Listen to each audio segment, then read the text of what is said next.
что хочешь выпить? Scotch. Bloody great big one. Have you anything on you that you would prefer I should...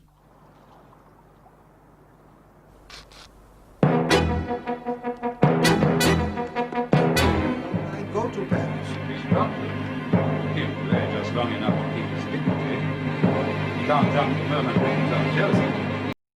Tinker, Tailor, Soldier, Spy, considered one of John Le Carré's best. But is it a taut atmospheric spy thriller or a slow ride to nowhere? Let's talk about it.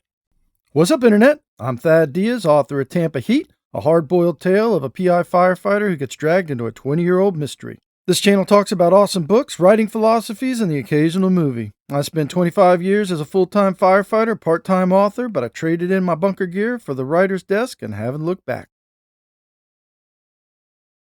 Today's another classic.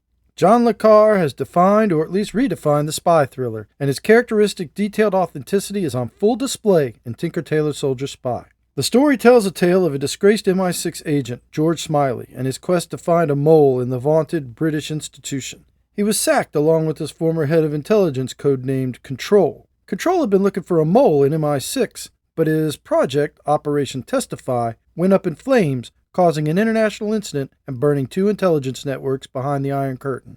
Now, Control lies dead from a suspiciously timed heart attack, and MI6 prospers under new leadership. This new administration has cultivated a source deep within the Soviet civil and military apparatus. The source, called Merlin, provides intelligence gold dust, euphemistically called witchcraft by the staff. This intelligence is shaping British strategic thinking and is being prepped for distribution to the Americans. That's when Smiley receives a visitor at his home. Peter Gwillim is an old-timer who survived the new regime, but he's been relegated to babysitting the scalp takers, private muscle employed for intelligence ops. I absolutely love the nomenclature sprinkled throughout this novel. I have no idea if these terms are used by spies, but they sound authentic and feel inspired by real terminology. Gwillim takes Smiley to Undersecretary Oliver Lakin. Lakin is a Smiley distant cousin by marriage and is hosting a man with a fascinating story. Ricky Tarr is a scalp hunter. He was on a routine mission to gather intel from careless Soviet trade delegates in the Far East when he stumbled upon an earth-shattering source. The woman claimed to know of a mole at the very top of MI6. What happened next has convinced Tarr his source was legit. Smiley listens to his tale and is convinced as well. The entire British intelligence apparatus is compromised. Smiley begins a painstaking investigation, interviewing ex and current Circus, Le Carré's fictitious nickname for MI6, personnel. He sends Gwillim to steal records and begins to piece together a terrible picture from the pieces of the puzzle. Control and Ricky Tarr were right.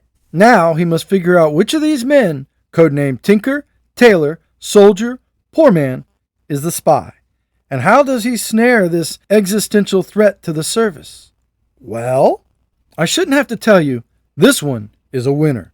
The plotting is airtight, the characters are perfectly drawn, and the world building. We so often think of world building as being sci-fi or a fantasy thing, but most people don't know the world in which spies live, their tradecraft, hierarchy, and nomenclature. Le Carré immerses the reader in this world, showing the cost one pays for living a life where one careless moment or misplaced trust means certain death or worse. And his characters who serve this dark profession are broken in all the ways you would expect.